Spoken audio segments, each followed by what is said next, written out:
আওয়ামী লীগ মনে করেছে যে হিন্দুরা হলো তাদের গোয়ালের গরু, ওরা তো আমাদেরকে ভোট দিবে, তাই ওদেরকে নিয়ে কোনো ভাবনার দরকার নাই। ইসকন মন্দির এবং প্রচলিত আমাদের হিন্দুদের যে মন্দির, সেই মন্দিরের মাঝেও বিরোধ আছে, সেটা থাকবে। আপনাদের মধ্যে যেমন শিয়া সুন্নির বিরোধ আছে, যে হিন্দু যারা করে আওয়ামী লীগ তাদের বাড়ি ঘরে অ্যাটাক করা হয়েছে। That's not true. যে হিন্দুদের কোনো অবস্থাতেই কোনো একটি বিশেষ দলকে সমর্থন করা উচিত নয়।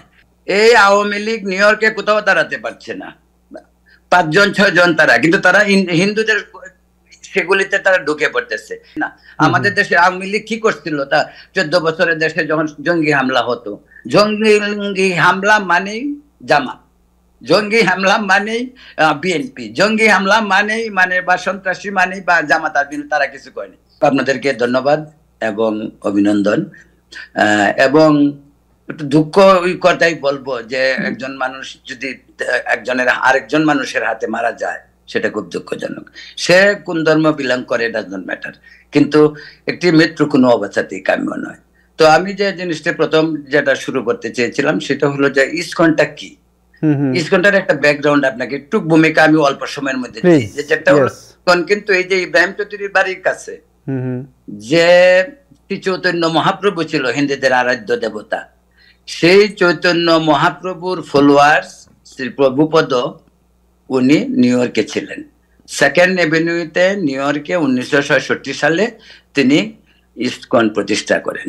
That is actually international society for Krishna consciousness, যারা এক ঈশ্বরে বিশ্বাসী করে এবং তারা সংকীর্তন করে, যেটা যে হরে কৃষ্ণ হরে কৃষ্ণ। আপনার সেটা দেখতাম টাইম স্কোয়ারে দেখতাম, যেখানে জনবহল লোকজন আছে, সেখানে আমরা মাঝে মাঝে আমাদের সাবওয়ে, নিউ ইয়র্কের সাবওয়ে তো দেখতে পারি।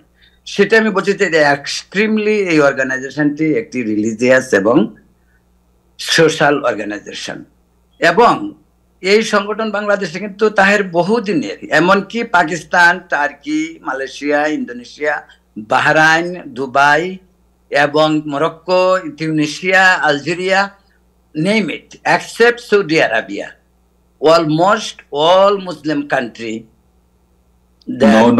মালয়েশিয়াতে ব্যান্ড, মালয়েশিয়া ব্যান্ড।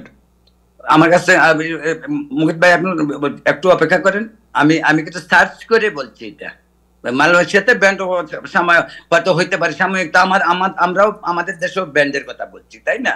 আমি সেটা বলছি না। তো এই যে আমাদের পাকিস্তানে আসছে, আমরা এত দূরে যাওয়ার দরকারটা কি? আমরা পাকিস্তানের এক্সাম্পলটা আপনি দেন, পাকিস্তানে আছে। তবে আমি ওটা বলছি না যে কোথায় আসছে কোথায় নেই, সেটা না। ইসকন কি আমাদের দেশে কোনো ধরনের অসামাজিক কাজ করেছে কিনা, কোনো মসজিদে অ্যাটাক করছে, কোনো মন্দিরে অ্যাটাক করছে? তারা কিন্তু অনেক দ্বিমত তাদের হিন্দু মন্দিরগুলির সঙ্গেও তাদের আছে। ইসকন মন্দির এবং প্রচলিত আমাদের হিন্দুদের যে মন্দির, সেই মন্দিরের মাঝেও বিরোধ আছে, সেটা থাকবে। আপনাদের মধ্যে যেমন শিয়া সুন্নির বিরোধ আছে, এখানে হিন্দু ধর্মেও বিভিন্ন গ্রুপ আছে, তাদের মধ্যে বিরোধ থাকতে পারে। প্রশ্ন এটা না, প্রশ্ন হলো আজকের পরিস্থিতি আমাদের এই পর্যায়ে আসতে হলো কেন? আমরা তো এই পরিস্থিতি হবে আমরা জানি না, বা আমরা চাই নেই।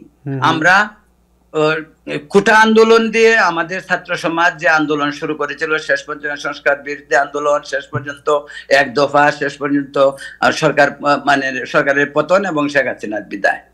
তারপর যে ঘটনাটা ঘটলো, শত্রুবাদ কিন্তু এখান থেকেই। তারপর যখন আওয়ামী লীগকে ধরতে যাওয়া হলো, পাশাপাশি হিন্দু যারা আওয়ামী লীগ, এই যুক্তি অবশ্য আমি মানি না।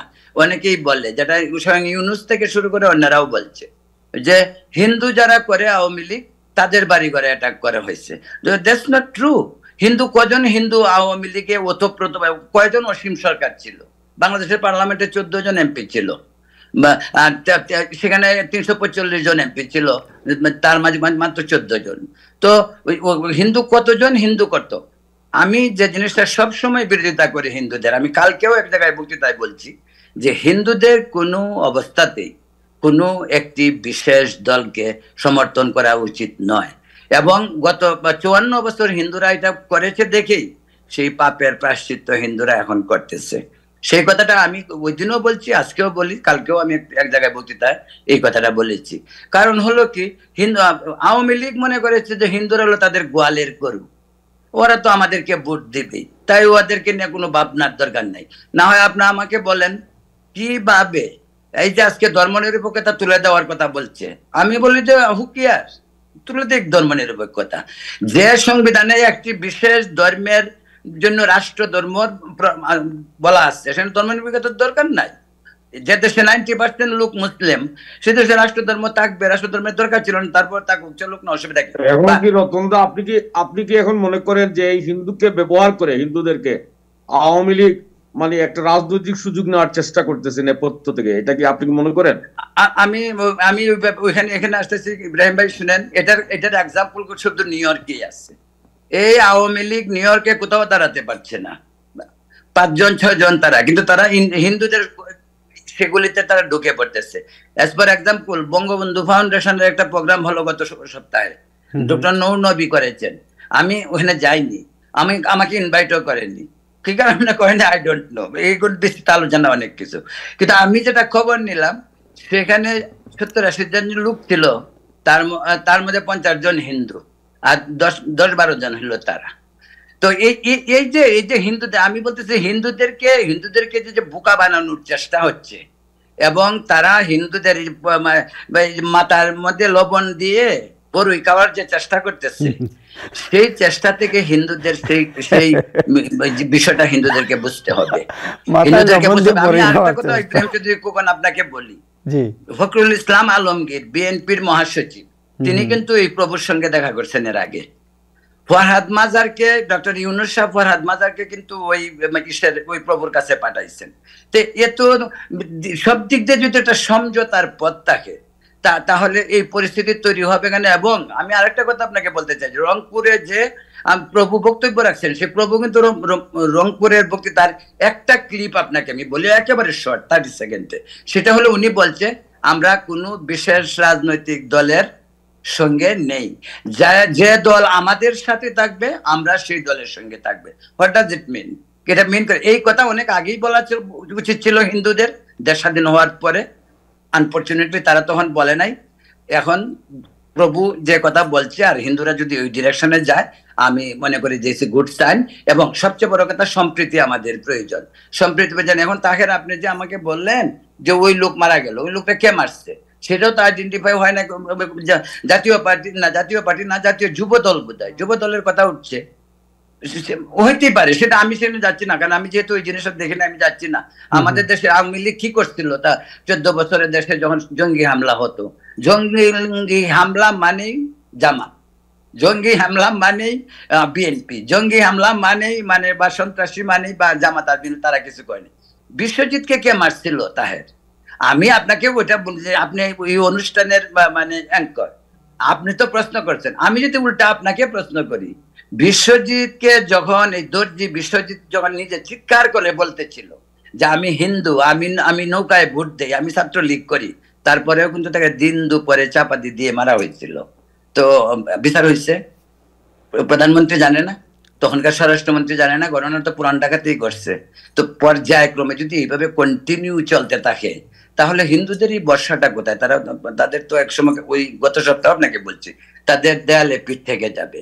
তো তারা দেয়ালে পিঠ থাকলে তারা তাদের অধিকার নিয়ে কথা বলবে। দেশটা তো তাদেরও, যে দেশটা তো এমন না যে দেশটা শুধু একটা সম্প্রদায়ের।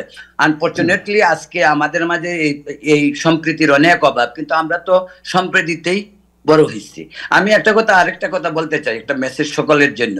আমি এখনো বিশ্বাস করি বাঙালি মুসলমানদের 95% মুসলিম, যারা কৃষক, শ্রমিক, খেটে খাওয়া মানুষ, খেতে খামারে কাজ করে সাধারণ মানুষ, তারা অসাম্প্রদায়িক।